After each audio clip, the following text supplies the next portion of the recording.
যারা কুফরি করে তাদের শাস্তি কি? আল্লাহ পাক রব্বুল আলামিন বলতেছেন, ইন্নাল্লাযীনা কাফারু ওয়া মাতু ওয়া হুম কুফফারুন উলাইকা আলাইহিম লা'নাতুল্লাহি ওয়াল মালাইকাতি ওয়ান নাসি আজমাইন। নিশ্চয়ই যারা কুফরি করে, ওয়া মাতু ওয়া হুম কুফফার, আর এই কুফরি অবস্থায় মৃত্যুবরণ করে। খুব মনোযোগের সাথে শুনতে হবে। যারা আল্লাহকে মানে না তারা হচ্ছে কুফরি করে। যারা মূর্তি পূজা করে, আগুনের পূজা করে, মাছের পূজা করে, গাছের পূজা করে, এরা সকলেই কুফরি করে। এই সমস্ত কুফরি যারা করেছে, অমাতু আহম কুফার, আর এই কুফরি অবস্থায় মৃত্যুবরণ করেছে, উলাইকা আলাইহিম লানাতুল্লাহ, আল্লাহ পাক রব্বুল আলামিনের পক্ষ থেকে তাদের উপরে লানত দেওয়া হয়েছে। উলাইকা আলাইহিম লানাতুল্লাহি ওয়াল মালাইকাতি ওয়ান নাসি আজমাইন। আল্লাহর লানত এবং ফেরেশতাদের লানত, ওয়ান নাসি আজমাইন, আর সমস্ত মানুষের লানত এই কাফেরের উপরে যে কুফরি অবস্থায় মৃত্যুবরণ করেছে। বলুন নাউজুবিল্লাহ। এরপরে পরের আয়াতে বলা হচ্ছে, খালিদিনা ফিহা লা ইখাফফাফু আনহুমুল আযাবু ওয়া লা হুম ইউযারুন। আর এই কাফেরদের স্থান হবে খালিদিনা ফিহা, তারা সারা জীবন সারা জনম তারা এই জাহান্নামের ভিতরে থাকবে। লা ইখাফফাফু আনহুমুল আযাব, আর তাদের আযাব কখনো লঘু করা হবে না, অল্প করা হবে না, কমে দেওয়া হবে না। খালিদিনা ফিহা লা ইখাফফাফু আনহুমুল আযাব ওয়া লা হুম ইউযারুন, আর তাদের জন্য কোনো সাহায্য করা হবে না। বলুন নাউজুবিল্লাহ। এই কুফরের শাস্তি সূরা হজের ভিতরে বলতেছে, যারা হিন্দু, যারা খ্রিস্টান, যারা নাসারা, যারা বৌদ্ধ, যারা গাছের পূজা করে, মাছের পূজা করে, যারা আল্লাহকে আল্লাহ বলে মানে না, মুহাম্মাদুর রাসূলুল্লাহ সাল্লাল্লাহু আলাইহি ওয়াসাল্লামকে রাসূল বলে স্বীকার করে না, এরাই হচ্ছে কাফের। এদের আরেকটি শাস্তির কথা আল্লাহ তাআলা বলতেছেন, ফাল্লাযীনা কাফারু কুত্তিআত লাহুম সিয়াবুম মিন নার। যারা কুফরি করে, কুত্তিআত লাহুম, তাদের জন্য প্রস্তুত করে রাখা হয়েছে সিয়াবুম মিন নার, আগুনের পোশাক। কিসের পোশাক? আগুনের পোশাক। আর কি? ইউসাব্বু মিন ফাওকি রুসিহিমুল হামীম, আর তাদের মাথার উপরে ঢেলে দেওয়া হবে টকবগে ফুটন্ত পানি, তাদের মাথার উপরে ঢেলে দেওয়া হবে। এই সমস্ত কাফেরদের মাথার উপরে ফুটন্ত টকবগে গরম পানি তাদের মাথার উপরে ঢেলে দেওয়া হবে। শুধু তাই নয়, ইউসহারু বিহি মা ফি বুতুনিহিম ওয়াল জুলুদ। যখন তাদের মাথার উপরে এই ফুটন্ত টকবগে পানি যখন ঢেলে দেওয়া হবে, যার কারণে তাদের পেট থেকে নাড়ি ভুঁড়ি এমনকি চামড়া গলে বের হয়ে যাবে। বলুন নাউজুবিল্লাহ। আর কি শাস্তি তাদের? ওয়ালাহুম মাকামিউ মিন হাদীদ, আর তাদেরকে পিটানোর জন্য, তাদেরকে মারার জন্য লোহার হাতুড়ি প্রস্তুত করে রাখা হয়েছে। এই কাফেরদেরকে পিটানোর জন্য লোহার হাতুড়ি রাখা হয়েছে। লোহার হাতুড়ি দিয়ে ফেরেশতারা তাদেরকে পিটানি দেবে, তাদেরকে মারবে। যখন তারা মার খাবে, মার খাওয়ার পরে তারা বের হওয়ার চেষ্টা করবে। আল্লাহ পাক বলছেন, কুল্লামা আরাদু আন ইয়াখরুজু মিনহা মিন গাম্মিন উঈদু ফিহা ওয়া যুকু আযাবাল হারীক। আর যখন তারা ওই জাহান্নাম থেকে বের হওয়ার চেষ্টা করবে, মিন গাম্মিন উঈদু ফিহা, পুনরায় তাদেরকে জাহান্নামে ঢুকানো হবে। ওয়াযুকু আযাবাল হারিক, আর এই জাহান্নামের ফেরেশতারা তিরস্কার করে করে বলবে, দুনিয়াতে আল্লাহকে মানো নাই, রাসূলকে মানো নাই, একাধিক খোদা মেনেছো, গাছের পূজা করেছো, মাছের পূজা করেছো, কাদো দিয়ে মূর্তি বেনে তাকে আল্লাহ বলে স্বীকার করেছো। ওয়াযুকু আযাবাল হারিক, আজকে তোমরা জাহান্নামের আযাব ভোগ করো। যুকু আযাবাল হারিক, তোমরা আজকে চাখো লানত, যন্ত্রণাদায়ক শাস্তি তোমরা আজকে ভোগ করো। নাউজুবিল্লাহ বলেন। আজকে আমরা মুসলমান হলাম, আমরা তো জন্মগতভাবে মুসলমান, কিন্তু মুসলমান হয়েছিলেন হযরতে বেলাল। যে বেলাল ইসলাম ধর্ম গ্রহণ করার জন্য এত কষ্ট করেছেন, তাকে এমন ভাবে মারা হয়েছে, এমন ভাবে নিক্ষেপ করা হয়েছে, তাকে মেরে টান করে উত্তপ্ত রোদের ভিতরে শুয়ে রাখা হয়েছে, পেটের উপরে পাথর দেওয়া হয়েছে, তাকে খাবার দেওয়া হয় নাই, তাকে চাবুকের আঘাত করা হয়েছে, এমনকি রক্তের উপরে লবণ পর্যন্ত দেওয়া হয়েছে। এত কষ্ট করেছে, তবু আল্লাহকে আল্লাহ বলে স্বীকার করেছে, আহাদ আহাদ বলেছে। বলুন সুবহানাল্লাহ। আমরা তো জন্মগত মুসলমান, আর তারা ছিল গুণগত মুসলমান। আমরা তো নামদারি মুসলমান। এজন্য আল্লাহ পাক রব্বুল আলামিন আমাদেরকে মুসলমান হওয়ার কথা বলেছে। আল্লাহ তাআলা বলতেছেন, ইয়া আইয়ুহাল্লাযীনা আমানুত্তাকুল্লাহা হাক্কা তুকাতিহি ওয়া লা তামুতুন্না ইল্লা ওয়া আনতুম মুসলিমুন। হে ঈমানদারগণ, আমানুত্তাকুল্লাহ, তোমরা আল্লাহকে ভয় করো, হাক্কা তুকাতিহি, যতটা ভয় করা সম্ভব, তার মানে খুবই ভয় করো, যার উপরে আর কোনো ভয় হয় না।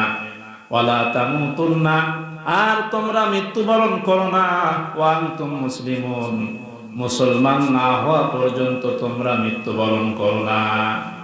আমরা তো মুসলমান, আবার মুসলমান হওয়ার কথা বললেন, তার মানে আমি মুসলমান হয়েছি, নামদারি মুসলমান। বেলালের মতো হতে পারে নাই, ওমরের মতো হতে পারে নাই, সুমাইয়ার মতো মুসলমান হতে পারে নাই, হযরতে আইয়ুব আলাইহিস সালাতু ওয়াস সালামের মতো ধৈর্যশীল মুসলমান আমরা হতে পারি নাই। আমরা নামে মাত্র মুসলমান, কিন্তু কাজের বেলায় আমাদের শয়তানি। ঠিক না ঠিক বলেন? কাজের বেলায় শয়তানি, আর নামের বেলায় মুসলমান।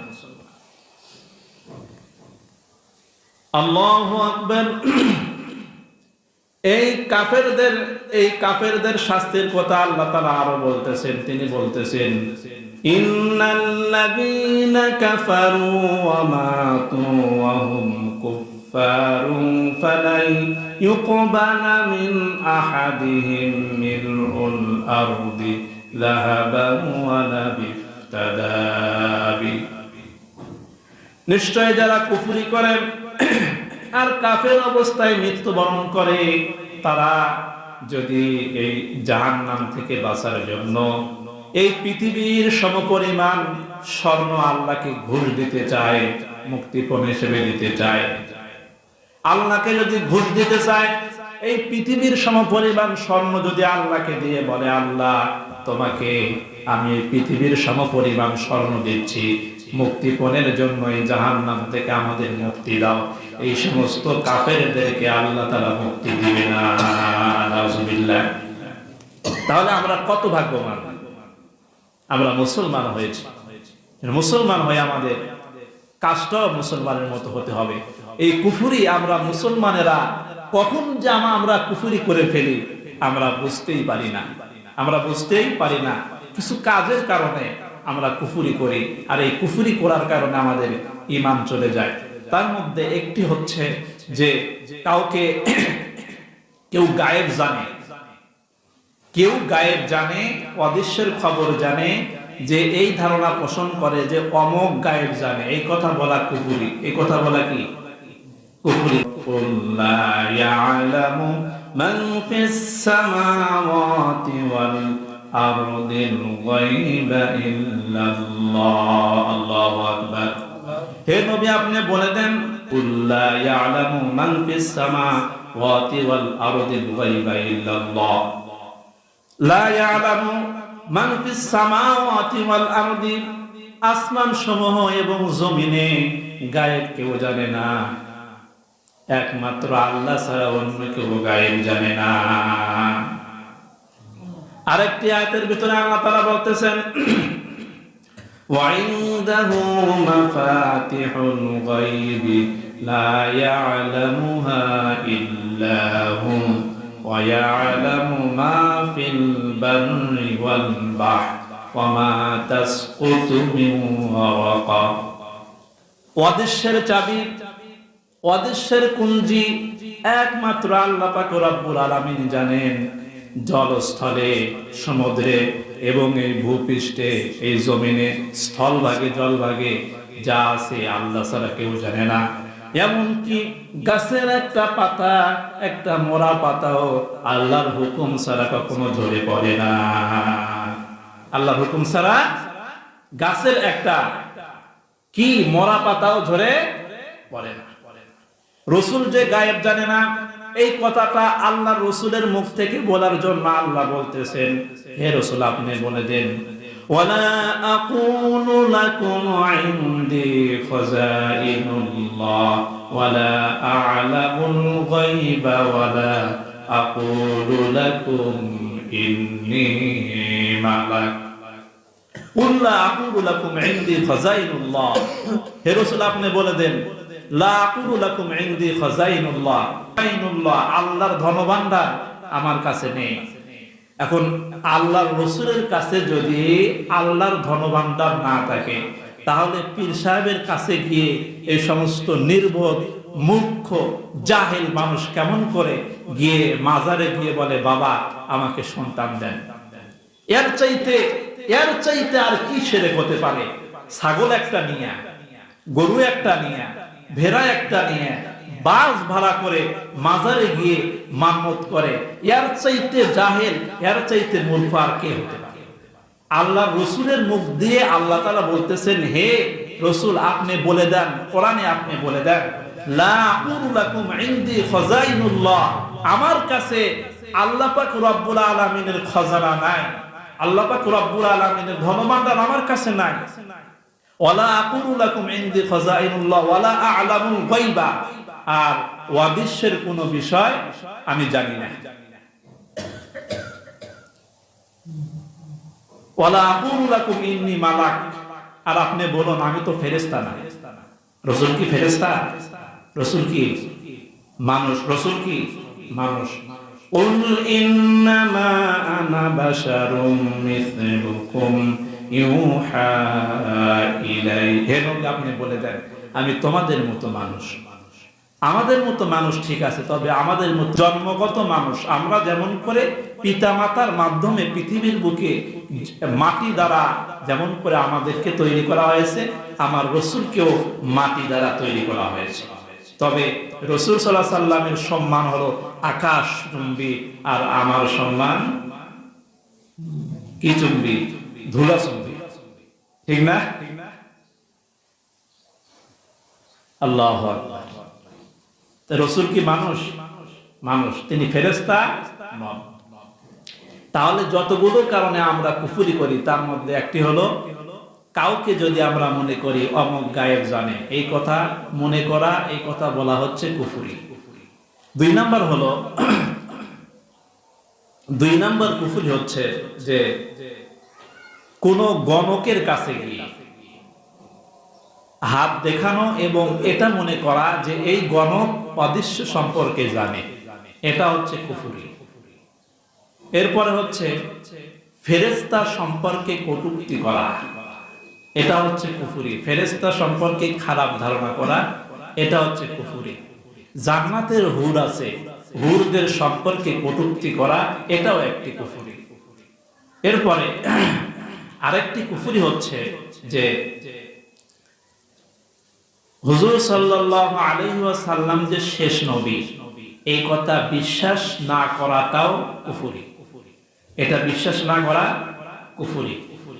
আল্লাহ পাক রব্বুল আলামিনের রাসূল যা কিছু আল্লাহ পাক রব্বুল আলামিনের পক্ষ থেকে নিয়ে এসেছেন, এইগুলোকে বিশ্বাস না করা কুফরি। বিশ্বাস না করা কুফরি। এরপরে হচ্ছে যে নিজেদেরকে এই কথা মনে করা যে আমি যদি মুসলমান না হয়ে হিন্দু হতাম তাহলে আমার নামাজ পড়া লাগতো না, রোজা করা লাগতো না, রমজান মাসে না খেয়ে থাকা লাগতো না, কেন হিন্দু হলাম না, হিন্দু হলে কতই না ভালো হতো। এই ধারণা মনে মনে করা, এই ইচ্ছা পোষণ করা, এটাও কুফরি। এটা কি? এটা হলো কুফরি।